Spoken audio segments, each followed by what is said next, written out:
Alexander Kane was cutting into his $50 steak when 5 men with murder in their eyes walked through the restaurant door, and the invisible man mopping floors in the corner became the only thing standing between him and death. But that moment was still 20 minutes away. Welcome back, beautiful souls. Hit subscribe and tell me where you're watching from, because tomorrow's story will blow your mind and you won't want to miss it. Tonight, a billionaire CEO under attack, a hidden hero with invisible skills, and a moment of violence that reveals the true meaning of courage. Let's begin. At 7:30 p.m., Alexander sat alone at his usual corner table in Le Bernardin, the city's most exclusive restaurant. The white tablecloth stretched before him like a pristine battlefield, adorned with crystal glasses and silver that cost more than most people's monthly rent. Around him, the gentle murmur of New York's elite filled the air. Mergers discussed over wine, charity galas planned between courses, lives traded like commodities in hushed, cultured tones. Alexander's reflection caught in the window beside him. At 42, his dark hair was touched with premature silver at the temples, and his gray eyes held the weight of a man who'd gained everything and lost what mattered most. His Armani suit was impeccable, his Italian leather shoes polished to mirror brightness, but the tremor in his hands as he reached for his wine glass betrayed the cracks in his armor. 3 years. 3 years since Catherine died, and he still couldn't eat without hearing her laugh, couldn't sleep without seeing her smile, couldn't live without the crushing weight of knowing it was his fault. The accident replayed in his mind like a broken film reel, rain on windshields, his phone buzzing with another urgent business call, the split second he'd looked away before the truck ran the red light. "More wine, Mr. Kane?" The sommelier appeared beside him, vintage bottle in hand. Alexander nodded, not trusting his voice. The Chateau Margaux, Catherine's favorite, burned down his throat, but it was the closest thing to communion with her memory he could manage. What do you think weighs heavier on someone's soul? The guilt of a mistake that cost everything, or the isolation that follows? Share your thoughts below. 30 feet away, Isaiah Washington dipped his mop into the bucket, the industrial-grade cleaner cutting through the day's accumulation of privilege. At 38, his movements were economical, precise.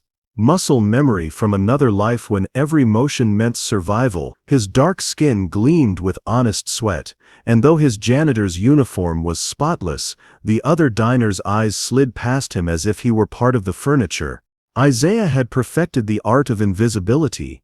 In boardrooms turned battlefields, he'd once moved unseen through hostile territory, a ghost in the machine of military operations that never officially existed. Now he moved unseen through a different kind of hostile territory, one where his skin color and uniform rendered him effectively transparent to the people whose messes he cleaned. The irony wasn't lost on him. Lieutenant Colonel Isaiah Washington, former Special Forces, Bronze Star recipient, expert in 15 different combat disciplines, now wielded a mop instead of a weapon. The wrongful discharge still burned in his chest, accusations of insubordination when he'd refused to falsify reports about civilian casualties. His commanding officer's racism had been subtle, institutional, the kind that destroyed careers with paperwork and whispered conversations.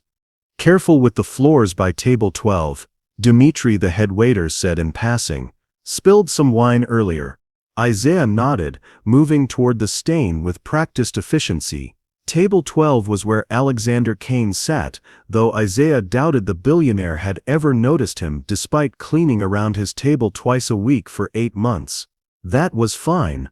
Isaiah preferred it that way. Attention meant questions, and questions led to explanations he wasn't ready to give. But sometimes, in quiet moments between the mechanical motions of cleaning, Isaiah found himself studying the lone businessman. There was something familiar in Alexander's posture, the way his shoulders carried invisible weight, the careful control that spoke of someone holding himself together through sheer will. Isaiah recognized the signs because he wore them too. Both men were haunted. Both were alone.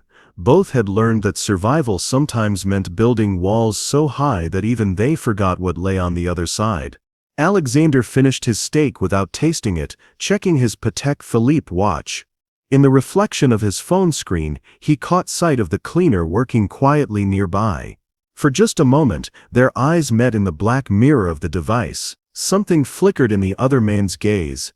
Intelligence, recognition, a depth that seemed incongruous with his station. Then the moment passed, and Alexander looked away, dismissing the fleeting connection as his imagination. He had a 9 p.m. conference call with Tokyo, numbers that needed his attention, an empire that demanded constant vigilance even if it no longer brought him joy. Isaiah finished mopping the section and wheeled his cart toward the supply closet. As he passed Alexander's table, the businessman's phone rang sharp, insistent. Alexander glanced at the screen, and his face went pale. "No, absolutely not. The deal is off the table. I don't care what threats." The line went dead. Alexander stared at the phone, his knuckles white around the device. Isaiah paused in his work, instincts prickling. 20 years of reading danger signs, of sensing when violence hung in the air like electricity before a storm. Something was wrong. These weren't customers, and they were heading straight for Alexander Kane. The 5 men moved through Le Bernardin like sharks cutting through still water. Isaiah's military training kicked in automatically: threat assessment, tactical positioning, escape routes. The lead man was tall, broad-shouldered, with the kind of scar across his left cheek that came from someone who fought back. The others flanked him in a loose diamond formation, hands inside their jackets where weapons lived. Alexander was still staring at his phone, oblivious to the approaching storm. Isaiah's grip tightened on the mop handle. Every instinct screamed at him to move, but 8 months of invisibility, of keeping his head down, of swallowing his pride, warred against 20 years of training that said protect the innocent, engage the threat, complete the mission. The lead man reached Alexander's table first. Alexander Kane. It wasn't a question. His voice carried the flat tone of someone delivering an inevitable verdict. "You should have taken the deal." Alexander looked up, confusion flickering across his features before fear replaced it. "Look, whatever Richard told you, Richard's dead." The words hit the restaurant like a gunshot. Conversations died mid-sentence. Silverware clattered against china. "Car accident this afternoon. Very unfortunate." The threat hung in the air. Unspoken but crystal clear. "You're next." "The Kozlov shipment," the man continued, his accent faintly Eastern European. "You seized it, cost us 50 million, now you pay." "I don't know what you're talking about." Alexander's voice was steady, but Isaiah saw the tremor in his hands, the way his eyes darted toward the exits that were already blocked by the other men. "Stand up." Alexander didn't move. "I said stand up." The man's hand emerged from his jacket, and Isaiah caught the glint of steel, a knife, serrated edge, designed to inflict maximum damage. That's when Isaiah made his choice. He'd been invisible for 8 months. Forgotten, dismissed, overlooked by everyone in this room, including the man he was about to save. But some things transcended social barriers, transcended the uniform he wore and the assumptions people made. Some things came down to the simple math of right and wrong. Isaiah stepped forward, still holding his mop. "Excuse me, gentlemen," he said, his voice carrying the quiet authority that had once commanded troops in the mountains of Afghanistan. "I need to clean this area." All 5 men turned toward him, and Isaiah saw the exact moment they dismissed him. Black janitor, no threat, barely worth acknowledging. It was the last mistake they'd ever make. The lead man smirked. "Get lost, boy. This doesn't concern." Isaiah moved. 20 years of muscle memory unleashed in 3 seconds of controlled violence. The mop handle became a staff weapon, striking with surgical precision. Isaiah drove the wooden end into the lead man's solar plexus, doubling him over. Then brought his knee up into the man's face. Cartilage crunched. Blood sprayed across the white tablecloth. The second attacker reached for his gun, but Isaiah was already there. He grabbed the man's wrist, twisted until bones popped, and used the momentum to slam him face first into the wall. The man dropped like a stone. "Jesus Christ!" someone screamed from across the restaurant. The third man managed to clear his weapon, a compact pistol that looked military issue. Isaiah pivoted, using the unconscious second attacker as a human shield, while simultaneously hurling the metal mop bucket. It struck the gunman in the head with a wet thud, and he crumpled. Two left. These two were smarter, spreading apart to create crossfire angles. Isaiah dove behind Alexander's table, pulling the stunned billionaire down with him. China exploded above their heads as bullets carved through the air. "Stay down," Isaiah commanded, his voice absolutely calm. Alexander stared at him with wide eyes, seeing him for the first time. Isaiah came up fast, grabbing a heavy crystal decanter from the bar cart. His throw was perfect, catching the fourth attacker in the temple and dropping him instantly. The fifth man had a clear shot now, pistol trained on Isaiah's center mass, finger tightening on the trigger. Time slowed. Isaiah saw the muzzle flash, felt the bullet's wake, as it passed inches from his ear. He closed the distance in 2 long strides, his hand clamping down on the gunman's wrist and twisting up and back until the shoulder dislocated with a wet pop. The gun clattered across the marble floor. A heartbeat later, it was over. 5 men lay unconscious or writhing on the restaurant floor. Isaiah stood among them, breathing hard but controlled, not a hair out of place except for a small cut on his knuckle where someone's tooth had found it. The restaurant was dead silent except for the sound of Alexander's ragged breathing and the distant wail of sirens. Someone had called 911. Isaiah looked down at Alexander, who was still crouched behind the overturned table, staring up at him with an expression of complete shock. "Are you hurt, sir?" Isaiah asked, extending a hand to help him up. Alexander took it, his palm soft against Isaiah's calloused fingers. As he stood, his legs nearly gave out, and Isaiah steadied him with a gentle but firm grip. Who are you?" Alexander whispered, his voice hoarse with adrenaline and disbelief. Isaiah picked up his mop from where it had fallen, wringing out the excess water with practiced efficiency. Around them, other diners were emerging from under tables, phones out, recording the aftermath of violence in their sanctuary of privilege. "I'm the cleaner, Mr. Kane," Isaiah said quietly, his voice carrying exhaustion and something deeper, resignation maybe, or sadness. "Just the cleaner."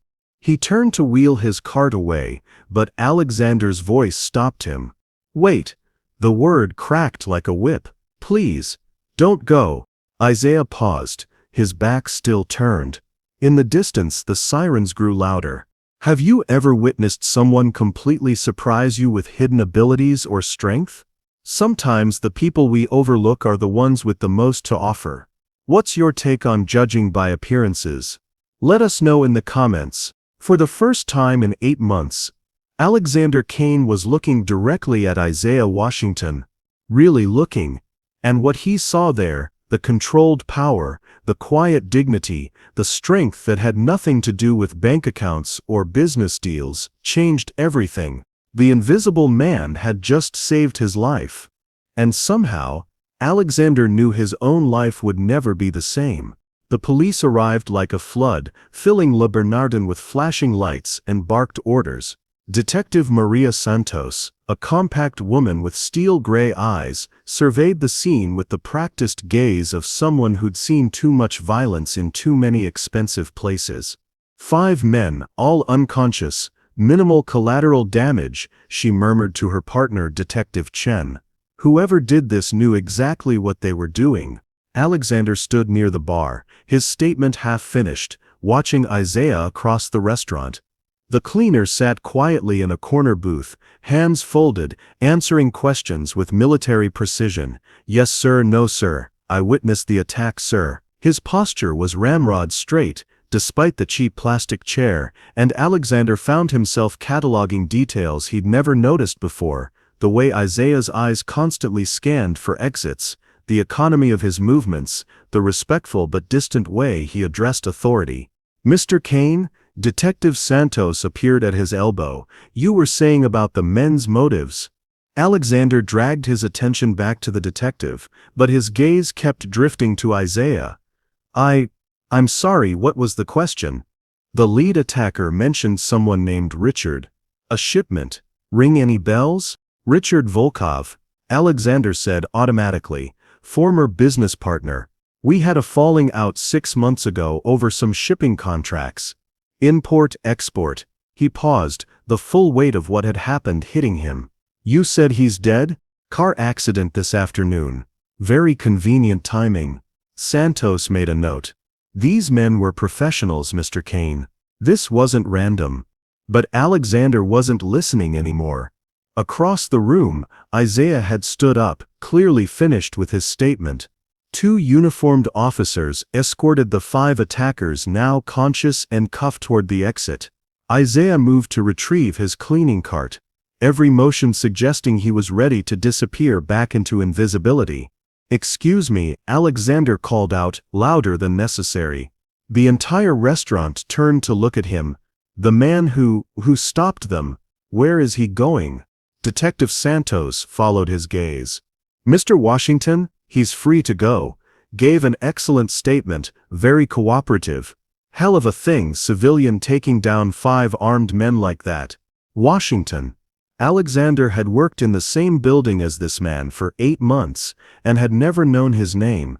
Isaiah paused at the sound of his name but didn't turn around. Alexander could see the tension in his shoulders, the way he gripped the mop handle like an anchor. "Mr. Washington," Alexander called out, crossing the restaurant. Other diners stepped aside, creating a path between them. "Please, I need to thank you." Isaiah finally turned, and for a moment they stood facing each other across the wreckage of upturned tables and broken glass. Up close, Alexander could see details that 8 months of peripheral vision had missed. The intelligence in Isaiah's dark eyes, the network of small scars on his knuckles that spoke of old violence, the way he held himself with unconscious dignity despite his janitor's uniform. "No thanks necessary, Mr. Kane," Isaiah said quietly. "Just doing what anyone would do." "What anyone would do?" Alexander's voice rose with disbelief. "You took down 5 armed men with a mop. That's not something anyone can do." Isaiah's jaw tightened almost imperceptibly. "Just happened to be in the right place." "Bullshit." The profanity escaped before Alexander could stop it, drawing stares from the remaining diners and police officers. He lowered his voice. "I've seen the security footage from corporate events, military demonstrations. That wasn't luck. That was training. Serious training." For a long moment, Isaiah said nothing. When he finally spoke, his voice carried the weight of exhaustion. "Mr. Kane, with all due respect, I've got floors to finish on the 15th floor, and this mess to clean up before morning. I'm glad you're safe, but you're going back to work? Tonight? After what just happened?" Isaiah's expression hardened. "Some of us don't get to take trauma leave, sir. Some of us have bills to pay." The words hit Alexander like a slap. There it was, the divide between them, vast as an ocean. Alexander could afford to process what had happened, to take time, to demand answers. Isaiah had to go back to mopping floors. "That's not what I meant," Alexander said quickly. Look, you saved my life. The least I can do is make sure you get home safely, maybe grab dinner somewhere. I don't need charity, Mr. Kane." The word charity hung between them like a blade. Alexander saw the walls going back up in Isaiah's posture, the careful distance reasserting itself. "It's not charity, it's gratitude. Same thing, from where I'm standing." Isaiah gripped his cart handle tighter. "You go back to your penthouse, your wine, your $50 steaks. I go back to cleaning up messes. That's how this works." Alexander felt something desperate clawing at his chest. For the first time in 3 years, he'd felt truly seen by another person, not for his money, not for his connections, but for his humanity in a moment of mortal terror. And now that person was walking away, dismissing the connection like it meant nothing. "It doesn't have to work that way." Alexander said. Isaiah paused, his back half turned. It's the only way it's ever worked, Mr. Kane. Rich man gets saved, feels grateful, throws money at the problem, goes back to his life. Working man takes the money, says thank you sir, goes back to being invisible. He looked back over his shoulder. Some barriers aren't meant to be crossed. That's not. Yes, it is. Isaiah's voice was gentle but firm. You'll go home tonight, and tomorrow this will feel like a dream. In a week, you'll pass me in the hallway and won't even remember my name. In a month, I'll just be part of the furniture again. That's not cruel, Mr. Kane. That's just life. He started pushing his cart toward the service elevator. Isaiah, Alexander called out, using the name for the first time. Isaiah stopped, but didn't turn around. I won't forget, Alexander said quietly. I promise you, I won't forget. A long pause. Then, everyone forgets, Mr. Kane. It's what you people do best. The service elevator doors closed with a soft ding, and Isaiah Washington disappeared into the mechanical bowels of the building, leaving Alexander alone with the police, the wreckage, and the growing certainty that he'd just let something irreplaceable slip through his fingers. Detective Santos appeared at his side again. Interesting man, she observed. Yeah, Alexander said, staring at the closed elevator doors. I'm just beginning to realize how interesting. But as he gave the rest of his statement and rode home to his empty penthouse, Isaiah's words echoed in his head. Everyone forgets. It's what you people do best. Alexander Kane had built an empire on never forgetting a detail, never letting an opportunity slip away. But somehow he'd spent 8 months forgetting the most important person in his building. He wasn't going to make that mistake again. Alexander Kane didn't sleep that night.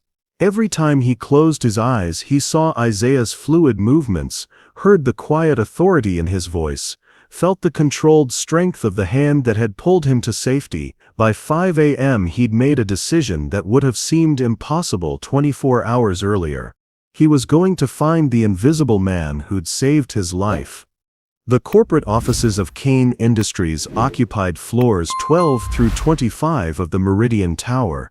Alexander had his private elevator, his corner office with panoramic city views, his executive assistant, who filtered the world into manageable pieces. But he'd never ventured into the service areas, never walked the corridors where people like Isaiah worked in the shadows of his empire. At 6:30 a.m., he stepped off the service elevator on the 15th floor. Mr. Kane? The voice belonged to a heavy-set woman in custodial supervisor uniform, her ID badge reading Teresa Martinez. She looked as shocked as if the Pope had wandered into her supply closet.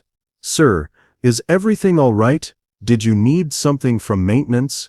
I'm looking for Isaiah Washington. Teresa's eyebrows shot up. Isaiah? Did he do something wrong? The automatic assumption that Isaiah must be in trouble hit Alexander like a physical blow. No, nothing wrong. I need to speak with him about last night. Ooh. Teresa relaxed slightly. Right, the restaurant thing. Whole building's talking about it.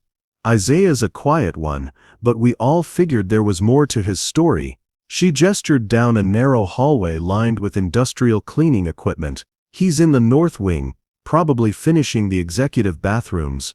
Alexander found Isaiah exactly where Teresa said he would be, methodically cleaning marble countertops with the same precision he'd used to neutralize 5 armed men. The contrast was jarring. Those same hands that had moved like lightning now worked with patient, humble efficiency. Mr. Kane, Isaiah didn't look up from his work. You're here early. I couldn't sleep. Adrenaline takes time to work through your system. Isaiah's tone was professional, distant. You should see a doctor if it persists. Alexander stepped into the bathroom, and Isaiah automatically moved aside, giving him space to use the facilities. The ingrained deference made Alexander's chest tighten. I'm not here to use the bathroom, Isaiah. Finally, Isaiah looked up. In the harsh fluorescent light, Alexander could see fatigue etched around his eyes, the kind of bone-deep exhaustion that came from carrying too much for too long. "Then what are you here for, Mr. Kane?" "To talk, to understand." Alexander gestured helplessly. "Last night you saved my life, and then you just walked away. Like it meant nothing." Isaiah resumed cleaning, his movements perhaps a shade more aggressive. "It's my job to clean up messes. Sometimes the messes are spilled wine, sometimes they're armed men. Either way, I clean them up and move on." "That's not an answer. It's the only answer you're going to get." They stood in silence for a moment, the sound of Isaiah's cloth against marble unnaturally loud in the confined space. Alexander had commanded boardrooms full of hostile executives, had negotiated billion-dollar deals with world leaders, but this conversation felt more challenging than anything in his professional life. "The police want to interview you again," Alexander said finally. "Detective Santos called this morning. Apparently the FBI is interested in the Kozlov connection." Isaiah's hand stilled for just a moment. "When?" "This afternoon. 2 o'clock. Alexander paused. "I told her I'd make sure you were available." "You told her?" Isaiah straightened.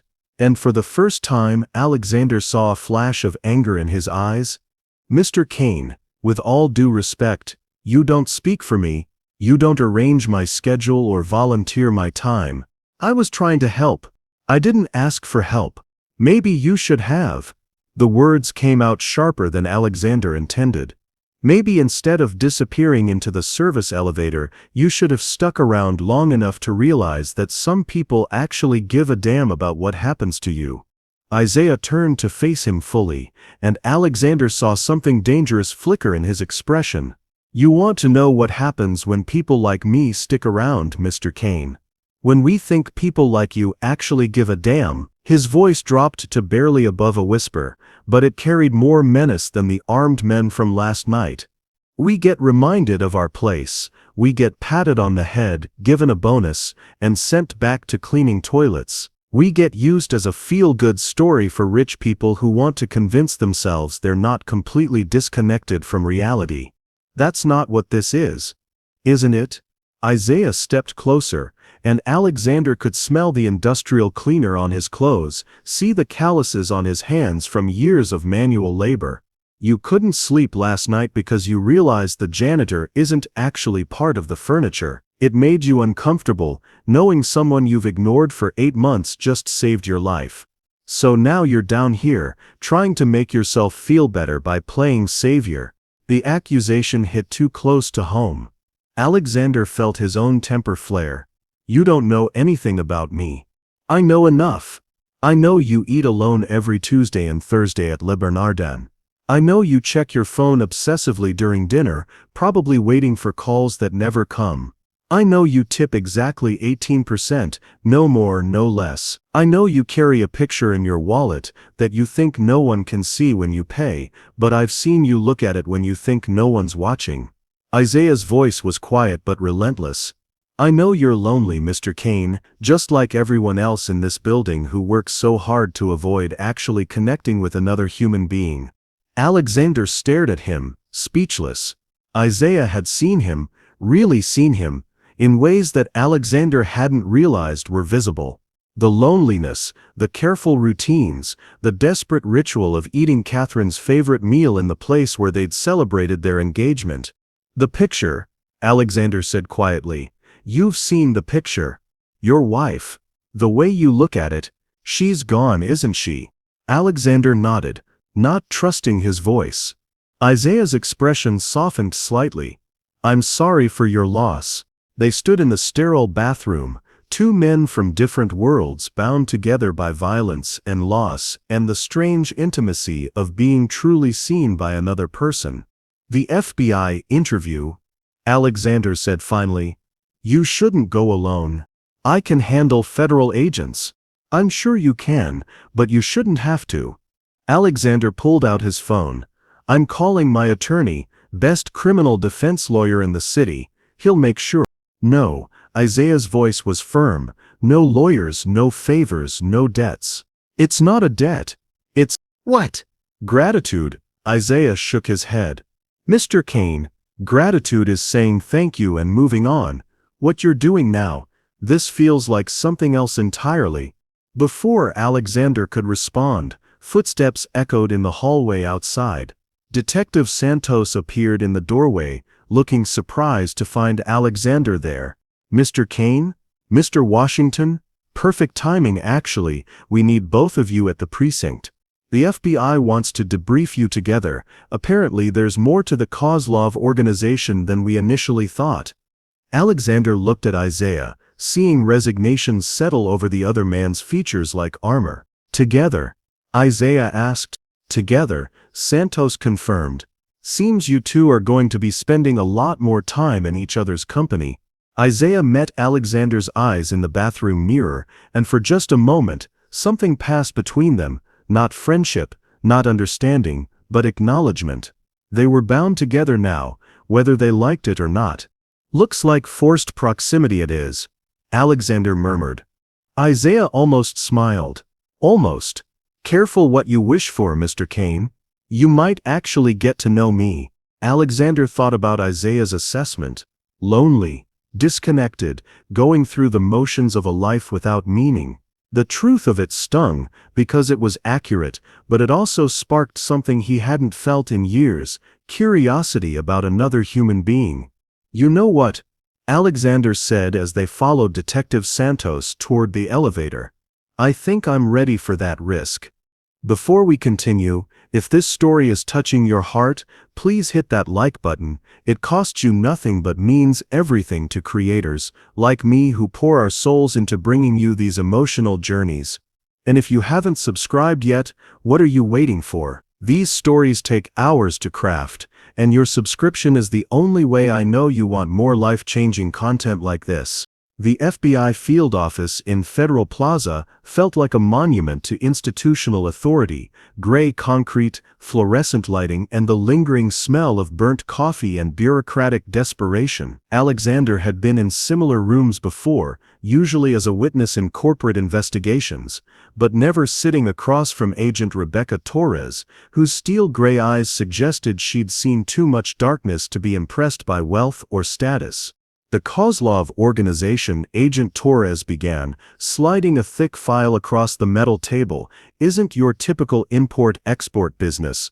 They're arms dealers, human traffickers, and money launderers operating out of Brighton Beach. Your business relationship with Richard Volkov put you directly in their crosshairs. Alexander flipped through photographs of shipping manifests, surveillance shots, financial records. I had no idea Richard was involved with these people. Our contracts were legitimate, electronics, textiles, nothing illegal. Your contracts were being used to move weapons and worse, through Port Authority, Torres said flatly. When you terminated the partnership 6 months ago, you cost them a vital cover operation. That's why they wanted you dead. Isaiah sat quietly beside Alexander, his posture alert but relaxed. He'd been answering questions with military precision for 2 hours, but Alexander noticed the way his eyes tracked every person entering and leaving the room, the way he positioned himself between Alexander and the door. Mr. Washington, Agent Torres shifted her attention to Isaiah. Your response to the threat was exceptional. 5 armed men neutralized in under 30 seconds with improvised weapons. That's not luck. No, ma'am, Isaiah replied. It's training. What kind of training? Isaiah's jaw tightened almost imperceptibly. Military, ma'am. What unit? A pause. Alexander could feel the tension radiating from Isaiah like heat from a forge. I'd prefer not to say, ma'am. Agent Torres leaned forward. Mr. Washington, we're going to run your background anyway. The Kozlov organization has connections to several foreign military contractors. If you have any history with 75th Ranger Regiment, Isaiah said quietly. Later transferred to Special Operations Command. Classified missions mostly Afghanistan and Syria. Alexander stared at him. Rangers were elite, but Special Operations was another level entirely, the kind of soldiers who didn't officially exist, who handled problems that never made the news. Discharge status? Torres asked. Isaiah's hands clenched into fists on the table. Other than honorable. The words hung in the air like an accusation. Alexander knew enough about military discharge codes to understand that other than honorable meant Isaiah had left under a cloud, not quite a dishonorable discharge, but something that would follow him forever, destroying career prospects and stripping away the respect he'd earned in blood and sacrifice. Want to elaborate on that? Torres pressed. No, ma'am. Agent Torres made a note. We'll need your complete military records, Mr. Washington. The Kozlov organization has been known to recruit former special operations personnel. Your presence at that restaurant could be more than coincidence. Alexander saw Isaiah's face go very still, the kind of dangerous calm that had preceded violence the night before. Agent Torres, Alexander interrupted, you're suggesting Mr. Washington was working with the people who tried to kill me? That's ridiculous, is it?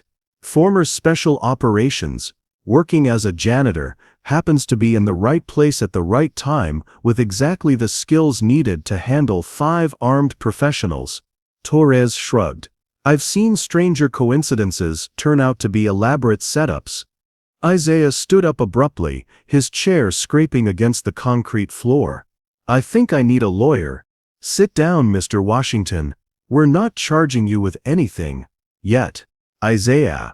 Alexander's voice was sharper than he intended. Sit down, please. Isaiah looked at him, something raw and vulnerable flickering in his expression before the mask slammed back into place. He sat. Agent Torres, Alexander said carefully, what exactly do you need to clear Mr. Washington of any suspicion? His complete military file, details about his discharge, and, she paused, an explanation for why a decorated special operations veteran is working as a janitor in Manhattan. Isaiah was quiet for a long moment. When he finally spoke, his voice was barely audible. Colonel Marcus Webb, 3rd Special Forces Group, he's the one who can verify my record. Torres made another note.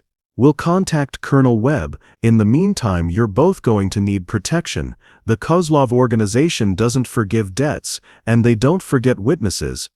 An hour later, Alexander and Isaiah stood on the courthouse steps, the late afternoon sun casting long shadows across Federal Plaza. 2 FBI agents lingered nearby, their new shadows for the foreseeable future. Other than honorable, Alexander said finally, what happened? Isaiah stared across the plaza at nothing. You really want to know? Yes. Isaiah was quiet for so long that Alexander thought he wouldn't answer. When he finally spoke, his voice carried the weight of old wounds. Kandahar Province, 2018. My unit was tasked with clearing an insurgent stronghold. Intel said it was empty except for combatants. Isaiah's hands were steady, but Alexander could see the cost of the words in the lines around his eyes. We went in hard and fast, exactly by the book, found 17 Taliban fighters, eliminated the threat. He paused, and Alexander waited. We also found 6 civilians, a family hiding in the basement, mother, father, 4 children. They'd been there the whole time, too terrified to run. Isaiah's voice cracked almost imperceptibly. The youngest was maybe 8 years old. Alexander felt something cold settle in his chest. What happened to them? Nothing. That was the problem. Isaiah turned to look at him directly. My commanding officer, Colonel Marcus Webb, decided the civilians were collateral damage. Acceptable losses. He ordered us to classify them as enemy combatants in our report. And you refused. I refused. Isaiah nodded. I told him I wouldn't falsify reports, wouldn't turn murdered children into enemy soldiers just to make the numbers look better. I said if he wanted to lie, he could do it without my signature. Alexander could picture it. Isaiah standing up to a superior officer, risking everything for the truth about dead children whose names would never appear in any official record. Let me guess, Alexander said. Colonel Webb didn't appreciate your conscience. Colonel Webb found other ways to solve the problem. Suddenly, there were questions about my psychological fitness, my ability to follow orders, my loyalty to the unit. Isaiah's smile was bitter. Amazing how quickly decorated heroes become unstable troublemakers when they become inconvenient. So they forced you out. Other than honorable discharge for failure to adapt to military discipline and insubordination, Isaiah recited the words like a prayer or a curse. 20 years of service, Bronze Star, Purple Heart, commendations from 3 different generals. None of it mattered when I became a liability. Alexander thought about his own comfortable compromises, the ethical corners he'd cut in building his empire, the willful blindness to uncomfortable truths. You did the right thing. The right thing cost me everything. Mr. Kane, career, pension, respect, future. You know what it's like to be a former special operations soldier with a bad discharge? Nobody wants to hire someone the military couldn't control. Nobody trusts someone the army says couldn't follow orders. Isaiah's voice was flat, matter of fact. So you take what you can get. Night shifts, minimum wage, invisible jobs where nobody asks questions about your past. For 2 years? For 2 years, Isaiah looked back toward the FBI building. And now Agent Torres is going to call Colonel Webb, who's going to tell her exactly what kind of soldier I really am. How long do you think it'll be before she decides I'm more liability than asset? Alexander studied Isaiah's profile, the quiet dignity, the controlled strength, the way he carried himself despite everything the world had taken from him. She's wrong about you. Is she? Maybe I was working with the Kozlov organization. Maybe I set the whole thing up just gain your trust. Isaiah's smile held no humor. After all, what would a disgraced soldier with no prospects have to lose? Isaiah, save it, Mr. Kane. In a few hours, you're going to know everything about who I really am, every mistake I've made, every failure that led me to mopping your floors. Isaiah started walking toward the street where their FBI escort waited. The question is, when you find out the truth about the invisible man who saved your life, are you going to wish you'd just let those 5 men finish the job? Alexander watched him go, thinking about courage and conscience, about the price of doing the right thing in a world that punished integrity. He thought about his own ghosts, Catherine's death, the guilt that ate at him every day, the comfortable lies he told himself about fault and responsibility. Tomorrow, when Colonel Webb's file arrived, Alexander would learn the official truth about Isaiah Washington. But he already knew the truth that mattered. Some men were defined by their failures, others by how they faced them. Isaiah Washington was a man worth saving, even if he didn't believe it himself. 3 days later, Colonel Marcus Webb's file arrived like a judgment from on high. Alexander read it twice in his office, the FBI protection details stationed outside his door. Every official word confirmed Isaiah's account, but between the lines lay a different story, one of systematic character assassination, doctored fitness reports, and the slow, methodical destruction of a good man's reputation. At 6 p.m., Alexander made a decision that would have shocked his board of directors. He dismissed his driver, evaded his FBI escort with the kind of corporate maneuvering that had built his empire, and took the subway to Isaiah's neighborhood in Queens. The address from the personnel file led him to a narrow brick building squeezed between a laundromat and a bodega. The smell of rice and beans drifted from somewhere upstairs, mixing with the urban symphony of car horns and distant music. Alexander climbed 3 flights of stairs, past peeling paint and flickering fluorescent lights, to apartment 4B. He knocked. The door opened, and Isaiah stood there in jeans and a plain gray t-shirt, looking more surprised than Alexander had ever seen him. Without the janitor's uniform, he seemed younger somehow, less burdened by the invisible weight of service. "Mr. Kane, how did you—" Isaiah's eyes narrowed. The file came through. Yes. And Alexander held up a manila folder thick with official documents. "Colonel Webb is a lying piece of shit." Isaiah blinked, then stepped aside to let Alexander into the apartment.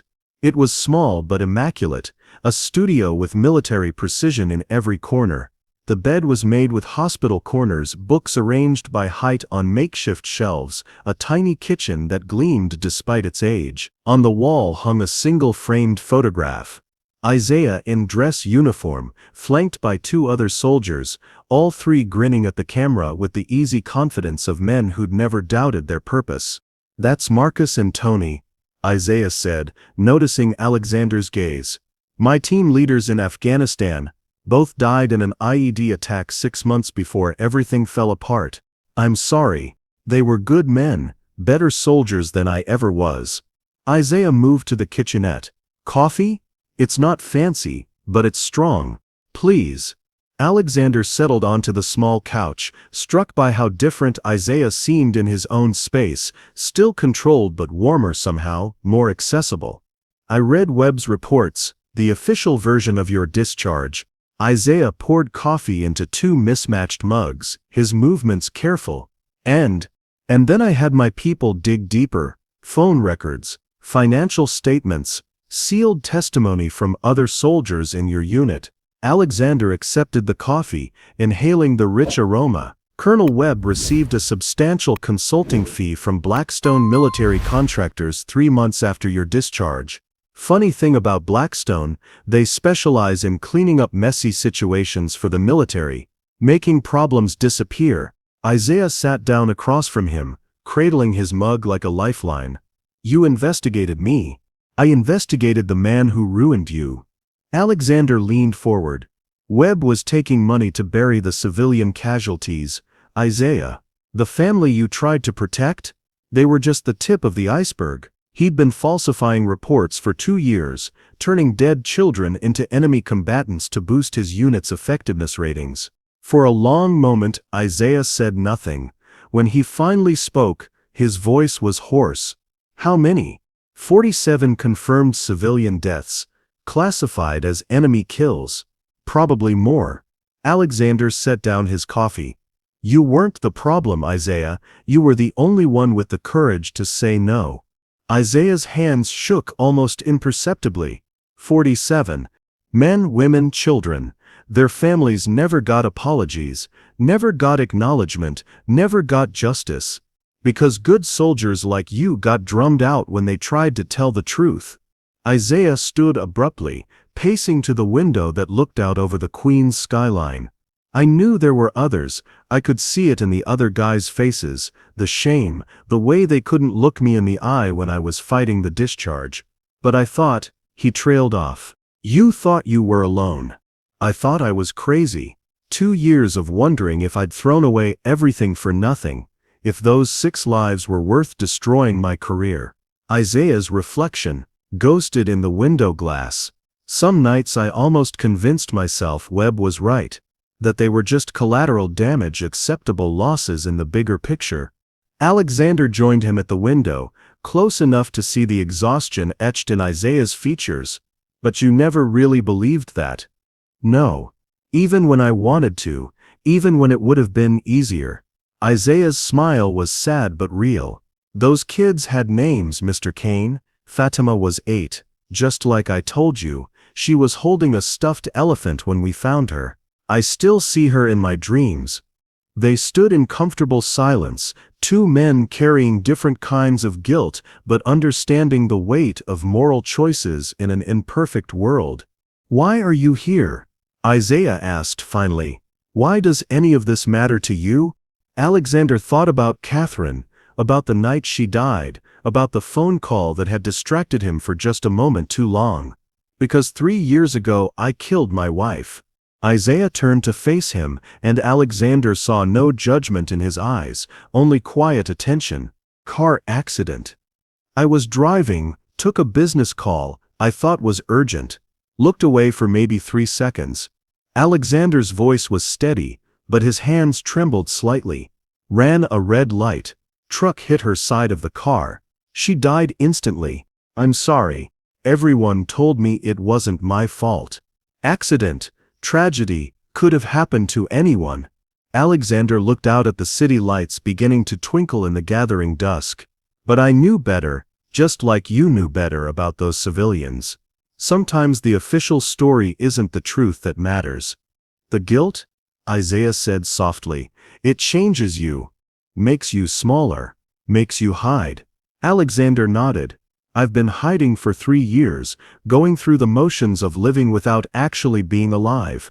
Until 3 nights ago when someone reminded me what it looks like to choose courage over comfort. Isaiah was quiet for a long moment. You think saving your life makes me courageous? I was a janitor, Mr. Kane.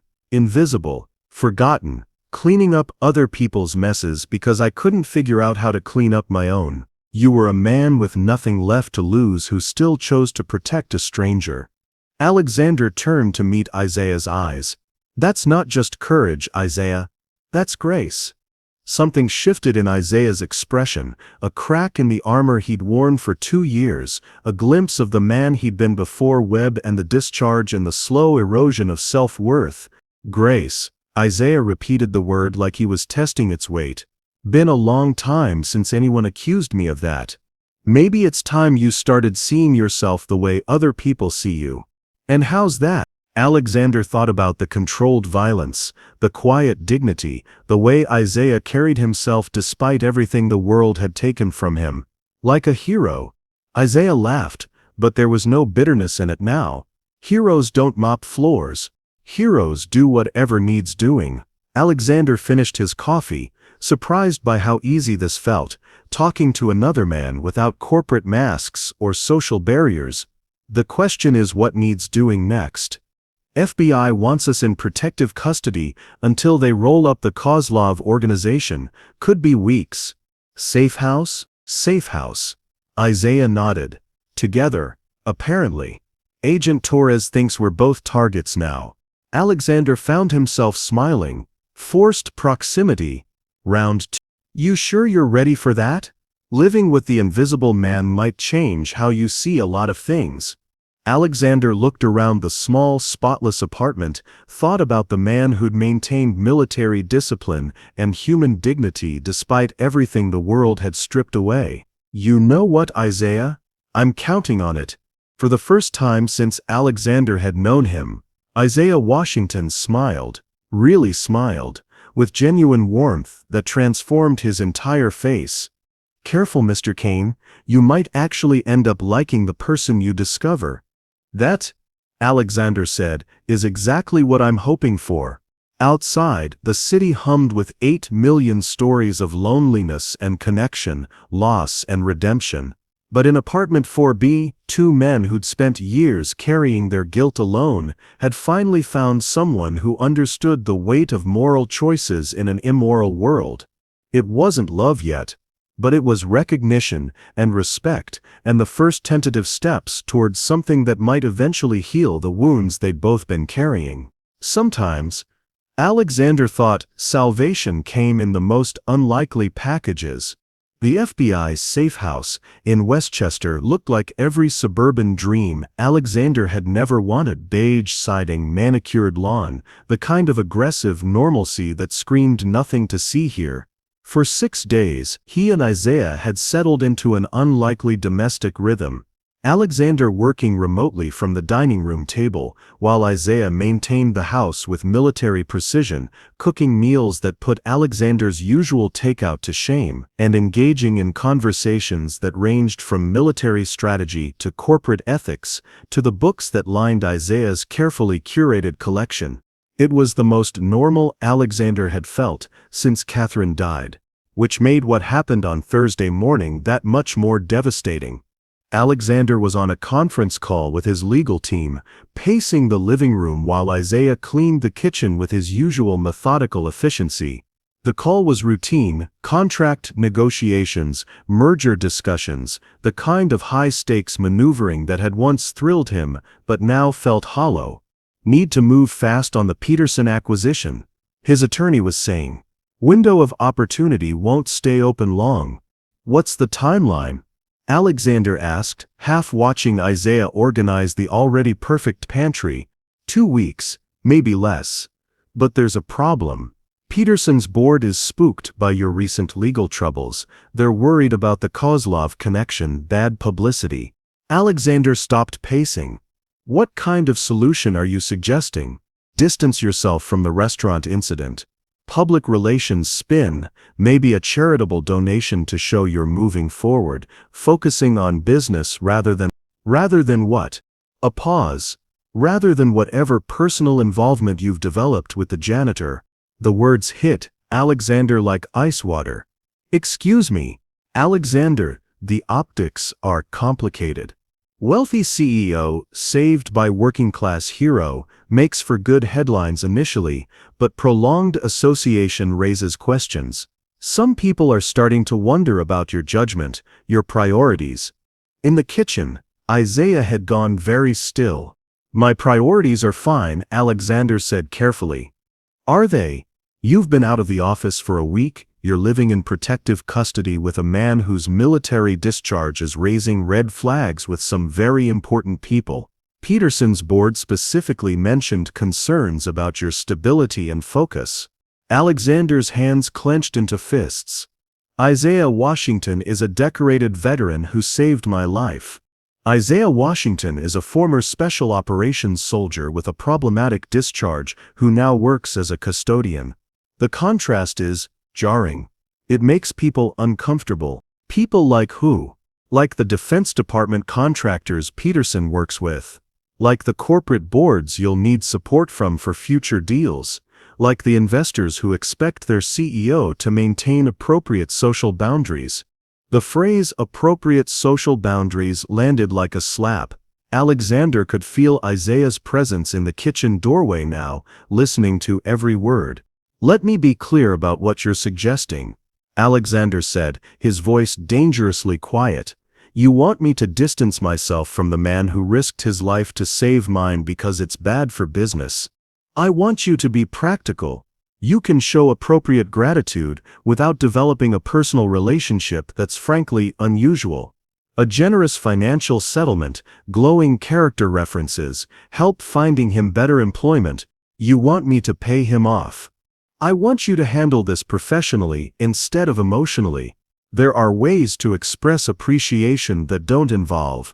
The attorney paused, clearly searching for diplomatic phrasing. That don't involve whatever this has become. Alexander's vision went red around the edges. What do you think this has become? I think you're processing trauma and guilt in unhealthy ways. I think you're projecting significance onto a relationship that's fundamentally unequal. I think you're risking everything you've built for someone who cleaned your office bathrooms 6 months ago. The silence stretched taut as a wire. Alexander could hear his own heartbeat, could feel the weight of Isaiah's attention from across the room. I'll call you back, Alexander said finally, ending the call. He turned to find Isaiah standing in the kitchen doorway, his expression carefully blank. So, Isaiah said quietly, appropriate social boundaries. Isaiah. No, I get it. Isaiah's voice was calm, controlled, but Alexander could see the hurt underneath. Bad optics. Uncomfortable questions. The billionaire and the janitor, what will people think? That's not what, isn't it? Isaiah stepped into the living room, and Alexander could see the walls going back up in real time. Your lawyer's right, Mr. Kane, this whole thing is unusual, jarring. A former special ops soldier who couldn't even handle military discipline, saved by some rich guy who feels guilty about it. Stop. Why? It's the truth, isn't it? You've been slumming it with the help, playing out some fantasy about crossing class lines, but eventually reality has to intrude. Isaiah's smile was bitter. Eventually someone reminds you that I clean toilets for a living. Alexander felt something fracturing in his chest. You know that's not how I see you, do I? Because for the past week, I've been cooking your meals, cleaning your safe house, making sure you're comfortable while you conduct business calls about million-dollar deals. How is that different from what I did in your office building? The comparison was like a knife between the ribs because it contained just enough truth to wound. Alexander had been letting Isaiah take care of the domestic details while he focused on work, had fallen into patterns that maybe, viewed from the outside, looked exactly like what they'd always been. It's different because we're friends, Alexander said desperately. Are we? Isaiah's voice was soft, dangerous. Or are you just a lonely man who feels grateful to the person who saved his life? Because there's a difference, Mr. Kane. There's a big fucking difference. The profanity hit like a slap, the first time Isaiah had dropped his careful, respectful mask. You want to know what I think happened here? Isaiah continued, his control finally cracking. I think you've been living in a guilt-soaked bubble since your wife died, and when someone finally made you feel human again, you mistook gratitude for friendship. You mistook proximity for connection. That's not. Your lawyer is offering to pay me off, Alexander, to make me disappear so your business deals don't suffer. And you know what the really fucked up part is? For about 30 seconds on that call, you actually considered it. Alexander opened his mouth to deny it, then closed it. Because Isaiah was right. For just a moment, when the attorney had spelled out the potential costs, Alexander had felt that familiar pull toward the path of least resistance. Isaiah saw the truth in his face and nodded slowly. There it is. Isaiah, please, save it. Isaiah was already moving toward his room. I've got some calls to make. Figure out what comes next when the charity case becomes inconvenient. It's not charity. Isaiah paused in the doorway, his back to Alexander. Then what is it? The question hung in the air between them, loaded with weeks of careful friendship, shared meals, conversations that had felt more real than anything in Alexander's life since Catherine died. But now, faced with the raw pain in Isaiah's voice, Alexander couldn't find the words to name what they'd built together. That's what I thought, Isaiah said quietly, and disappeared into his room. Alexander stood alone in the safe house living room, surrounded by the detritus of the most normal week he'd experienced in 3 years. The coffee cup Isaiah had made him that morning sat on the table still warm. The book Isaiah had recommended lay open where Alexander had been reading it. The chess game they'd started the night before waited for Alexander's next move. All of it suddenly felt like evidence of his own self-deception. His phone buzzed with a text from his attorney. Thought about our conversation. Peterson deal worth $200 million. Whatever it costs to handle the janitor situation quietly, it's worth it. Alexander stared at the message, seeing Isaiah's words reflected in the cold calculation. For about 30 seconds you actually considered it. The terrible thing was, he was still considering it. And that realization made him hate himself more than he'd thought possible. Have you ever had to choose between what's easy and what's right? Sometimes the people we care about challenge us to be better than we thought we could be. What would you do in Alexander's position? Share your thoughts below. We read every comment. In the bedroom down the hall, he could hear Isaiah making quiet phone calls, probably arranging his own exit from this situation. The sound felt like a countdown to the end of something Alexander hadn't realized he needed until it was already slipping away. For the first time in 6 days, the safe house felt exactly like what it was, a temporary shelter from the real world, where real choices had real consequences, and friendship was a luxury that men like Alexander Kane couldn't always afford. I can see some of you watching without hitting subscribe, and honestly, it breaks my heart a little. I spend days crafting these emotional roller coasters for you, staying up late to perfect every word, and all I ask is one tiny click to show you care. If this story is making you feel something, prove it. Hit like, hit subscribe, and let me know in the comments that these stories matter to you, because without your support, there's no tomorrow's story to tell. Alexander Kane spent the next 18 hours learning what real loneliness felt like. The safe house, which had felt warm and lived in with Isaiah's presence, now echoed with hollow silence.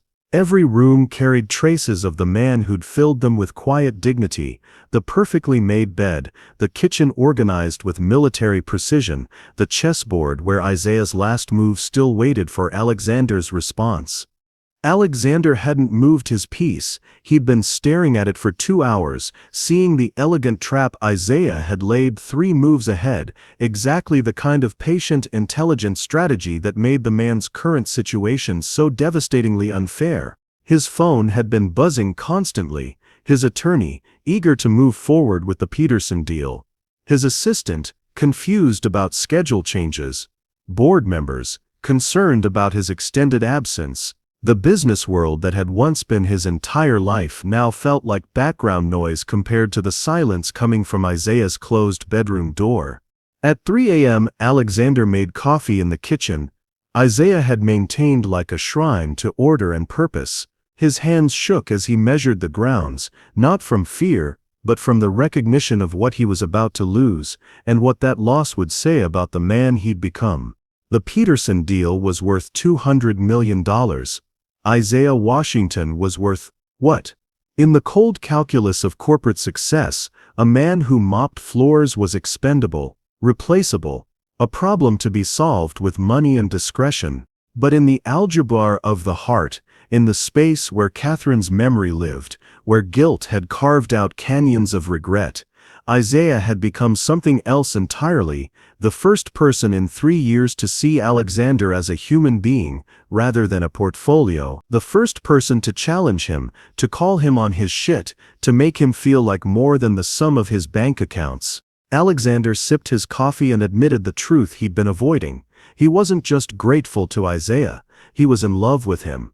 Not romantic love necessarily, though there were moments, sitting across from each other at dinner, when Alexander had felt something shift in his chest that had nothing to do with gratitude, but something deeper than friendship, more complex than attraction, a recognition of kinship, of shared wounds, of the way Isaiah's quiet strength had become the foundation Alexander hadn't realized he was looking for, and he was about to destroy it for a business deal.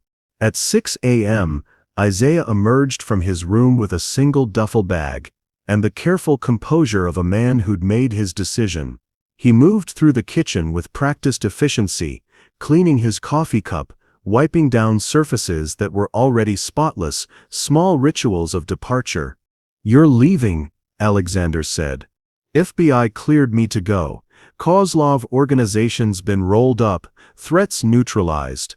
Isaiah's voice was professionally neutral, no reason to stay.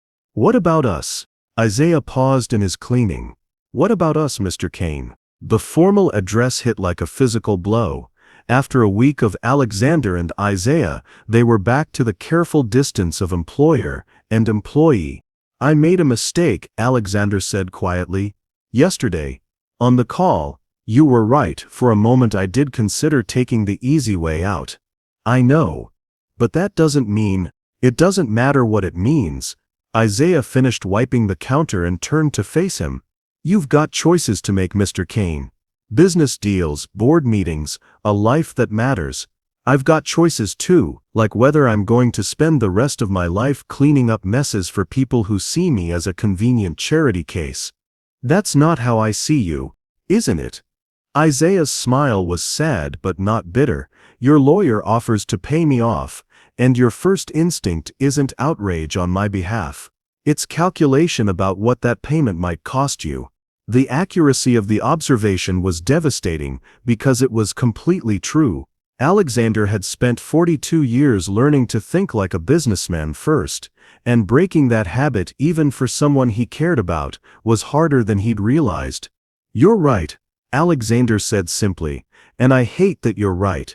Something flickered in Isaiah's eyes, surprise maybe at the honest admission.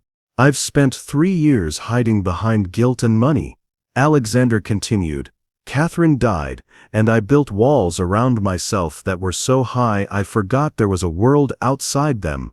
Then you saved my life, and for the first time since the accident, I felt connected. To another person, to something that mattered beyond quarterly profits." Isaiah listened without interrupting, but Alexander could see the careful attention in his posture. "I don't know how to do this," Alexander said. "I don't know how to be a friend to someone without trying to fix them or buy them or manage them. I don't know how to care about someone without making it about my own needs." "So you're saying what, exactly?" Alexander took a deep breath. "I'm saying I want to learn. I'm saying the Peterson deal can go fuck itself if it means losing the best thing that's happened to me in 3 years. I'm saying I'd rather be a man worth knowing than a CEO worth $200 million. Isaiah set down the dish towel and studied Alexander's face with the same intensity he'd used to assess threats and opportunities in Afghanistan. "Pretty words, Mr. Kane. But words are cheap." "Then tell me what isn't cheap. Tell me what it would take." Isaiah was quiet for a long moment, and Alexander could see him weighing options, calculating risks, making the kind of strategic decision that had once meant the difference between life and death in hostile territory. "I've got interviews lined up," Isaiah said finally. "Security firms, private contractors, people who don't care about military discharge codes if you can do the job. I don't need your connections or your money or your guilt-driven charity. I know. What I need," Isaiah continued, "is to know that if we do this, if we try to build something real, it's because you see me as an equal, not as a project, not as penance for your wife's death, not as the noble janitor who makes you feel better about your privilege." Alexander nodded. "And how do I prove that? You don't pay me off. You don't make my problems disappear with money. You don't try to manage my life or fix my career or smooth my path." Isaiah's voice was firm but not unkind. "You respect me enough to let me fight my own battles while standing beside me as a friend." The distinction was subtle but profound. Not fighting for Isaiah, but with him. Not solving his problems but supporting his solutions. The Peterson deal is your choice to make. But make it based on what kind of man you want to be, not what kind of CEO you're supposed to be. Alexander thought about the $200 million, about board expectations and shareholder value, and all the careful calculations that had defined his adult life. Then he thought about Isaiah's quiet dignity, about conversations over coffee that had felt more meaningful than any business negotiation, about the way respect felt different from gratitude. "There's something else," Alexander said, "something I need you to know before you decide whether this is worth the risk." Isaiah waited. "I'm not just grateful to you, Isaiah. I'm not just feeling guilty or lonely or confused." Alexander's voice was steady but vulnerable. "I care about you, more than I should. Maybe, more than makes sense given how we met." "What are you saying?" "I'm saying that if you walk out that door, you won't just be leaving behind a grateful client or a guilty CEO." Alexander met Isaiah's eyes directly. "You'll be leaving behind someone who loves you, someone who wants to know who you become when the world gives you the respect you deserve." Isaiah stared at him for a long moment, and Alexander could see something shifting in his expression, walls coming down, possibilities being reconsidered. "Love," Isaiah repeated softly. "In whatever form you're willing to accept it," Alexander said. "Friendship, partnership, something more if that's what develops naturally. But real love, Isaiah. Not charity, not guilt, not gratitude wearing a disguise." Isaiah picked up his duffel bag, and for a terrifying moment Alexander thought he was going to walk away anyway. Instead, he set it down by the door and moved to the chessboard where his trap still waited. "Your move, Alexander," Isaiah said quietly. Alexander looked at the board, seeing the elegant strategy Isaiah had laid out, the way careful patience and tactical thinking could create possibilities that hadn't existed 3 moves earlier. He moved his king forward, not to safety, but into a position where real partnership became possible. "My move," Alexander agreed. Outside, the morning sun was breaking through the clouds, and for the first time in 3 years, Alexander Kane felt like the light was falling on something worth illuminating. The choice had been made. Now came the much harder work of proving it meant something. 6 months later, Alexander Kane walked into the offices of Washington Security Consulting and felt something he'd almost forgotten was possible, pride that had nothing to do with his own achievements. The space was modest, 3 rooms in a converted warehouse in Long Island City, with clean lines and military efficiency, but it hummed with purpose. Through the glass partition, he could see Isaiah briefing a team of former veterans on a security assessment for a non-profit organization. Isaiah wore a simple black suit that fit his frame perfectly, his voice carrying the quiet authority Alexander remembered from that first night in Le Bernardin. "Mr. Kane?" The receptionist, a young veteran with a prosthetic leg and sharp eyes, looked up from her desk. "Isaiah's expecting you." "Thanks, Melissa." Alexander had learned everyone's name in the office, their stories, their connection to Isaiah's vision of second chances for military personnel who'd been discarded by the system. It had taken months to earn their trust. They'd been skeptical of the rich businessman who'd somehow befriended their boss, but Alexander's consistent presence and genuine respect had eventually won them over. Isaiah finished his briefing and crossed the main office to greet Alexander. 6 months of running his own business had changed him in subtle ways. The careful deference was gone, replaced by the confident bearing of a man who'd reclaimed his sense of purpose. But the warmth in his eyes when he looked at Alexander remained. "Ready for lunch?" Isaiah asked. "Actually, I was hoping we could talk first. Privately." Isaiah raised an eyebrow but led Alexander into his office, closing the door behind them. The space was quintessentially Isaiah, sparse, but perfectly organized, with commendations and photos from his military service displayed alongside pictures from recent security contracts. On his desk sat a chess set, mid-game, that Alexander recognized from their ongoing matches. "What's on your mind?" Isaiah settled behind his desk, and Alexander was struck again by how natural leadership looked on him, how much the role of CEO suited a man who'd been invisible for too long. Alexander pulled a thick envelope from his jacket. "The Peterson deal." Isaiah's expression grew guarded. The aborted merger had become a complicated subject between them. Alexander had ultimately walked away from the $200 million acquisition, citing concerns about the company's military contracting practices. His board had been furious, his stock price had taken a hit, and several prominent investors had questioned his judgment publicly. "Alexander, we've been through this. You made your choice. I made the right choice, and now I want to make another one." Alexander placed the envelope on Isaiah's desk. "Open it." Isaiah hesitated, then broke the seal. Inside were corporate documents, financial statements, and a letter of intent. As he read, his expression shifted from confusion to shock. "This is—" Isaiah looked up, his voice barely above a whisper. "You're offering me a partnership in Kane Industries." 50-50 partnership, Alexander confirmed. "Equal shares, equal decision-making authority. I handle the corporate development and financial strategy. You handle security consulting and risk assessment. We build something that honors both our skill sets." Isaiah stared at the documents.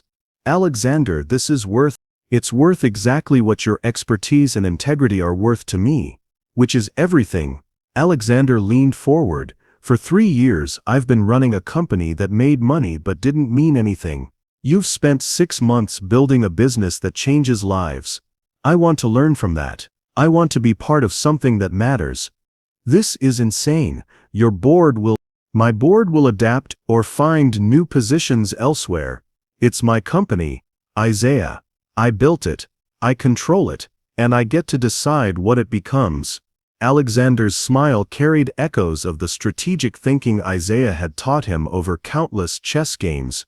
"Besides, the security consulting market is exploding. Corporate America is finally waking up to the fact that real security comes from people who've actually faced real threats. We could build something extraordinary." Isaiah set down the papers and studied Alexander's face with the same intensity he'd once used to assess battlefield threats. "This isn't guilt, is it? You're not trying to fix me or save me or make up for some imagined debt. This is me recognizing that the smartest, most capable person I've ever met happens to be someone I care about deeply. This is me wanting to build a legacy that my wife would be proud of, instead of just accumulating wealth that dies with me." Alexander's voice grew softer. "This is me asking my best friend to help me become the man I should have been all along." Isaiah was quiet for a long moment. Outside, the sounds of his team working drifted through the office walls. Phone calls, keyboard clicks, the low murmur of professionals solving problems that mattered. "Equal partners," Isaiah said finally. "Equal partners. No special treatment?" No deference to your previous experience or capital investment. If I think you're making a mistake, I tell you, I'm counting on it. Isaiah's smile started small but grew until it transformed his entire face. You realize this means I get to give you orders sometimes. Wouldn't be the first time. Alexander laughed. Remember the safe house? You had me doing dishes. That was just the beginning. Isaiah stood and extended his hand across the desk. Partners. Alexander took his hand, feeling the familiar strength and calluses, but also something new: equality, mutual respect, the foundation of something that transcended their different backgrounds and histories. Partners, Alexander agreed.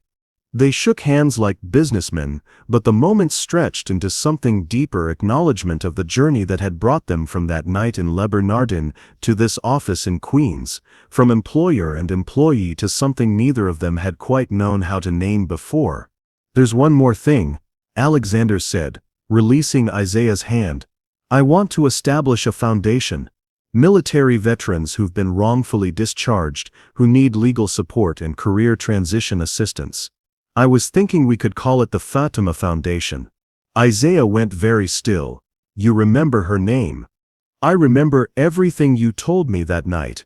About courage, about choosing to do right even when it cost you everything, about the children whose names should be remembered. Alexander's voice carried the weight of shared understanding. She deserves to have her story mean something positive. Isaiah turned to look out his office window, and Alexander saw him wipe his eyes quickly. When he turned back, his voice was rough with emotion. Catherine would have liked that idea. Alexander felt something ease in his chest, a knot of grief that had been slowly loosening over the past 6 months. Yeah, I think she would have. They stood in comfortable silence, two men who'd found their way to each other through violence and trauma, and the recognition that some connections transcend every barrier society tries to build. So, Isaiah said, eventually, when do we start? Right now, if you're ready. Alexander moved to the chess set on Isaiah's desk, studying the position from their most recent game. But first, I believe it's your move. Isaiah joined him at the board, shoulder to shoulder, examining the strategic possibilities laid out in black and white. Actually, Isaiah said quietly, I think we're both exactly where we're supposed to be. He made his move, a bold advance that opened up new possibilities for both sides, that suggested not victory for either player but collaboration towards something neither could achieve alone. Alexander smiled and moved his piece to complement Isaiah's strategy rather than counter it. Outside, the city hummed with 8 million stories of loneliness and connection, loss and redemption. But in the offices of Washington Kane Security Consulting, the name they'd choose together the following week, two men who'd found love at last in its truest form, continued their game, building something beautiful from the pieces of their broken pasts. Sometimes salvation came disguised as violence in an expensive restaurant. Sometimes it looked like recognition across impossible social divides. Sometimes it was as simple as two people choosing to see each other clearly and deciding that what they found there was worth fighting for. Alexander Kane had been saved by an invisible man who turned out to be the most visible person in his world. Isaiah Washington had been seen by someone who proved that love, in all its forms, was always worth the risk of being vulnerable. Their story was just beginning, but it was already the most beautiful thing either of them had ever built. And for the first time in years, both men slept peacefully, knowing they were exactly where they belonged, beside someone who saw them not for what they'd lost, but for what they could become together. If this story touched your heart, wait until you see what's coming next. It's more emotional, more shocking, and more beautiful than anything you can imagine. Don't let it slip away. Click that next story appearing on your screen right now. Thank you for staying with us until the very end, beautiful soul.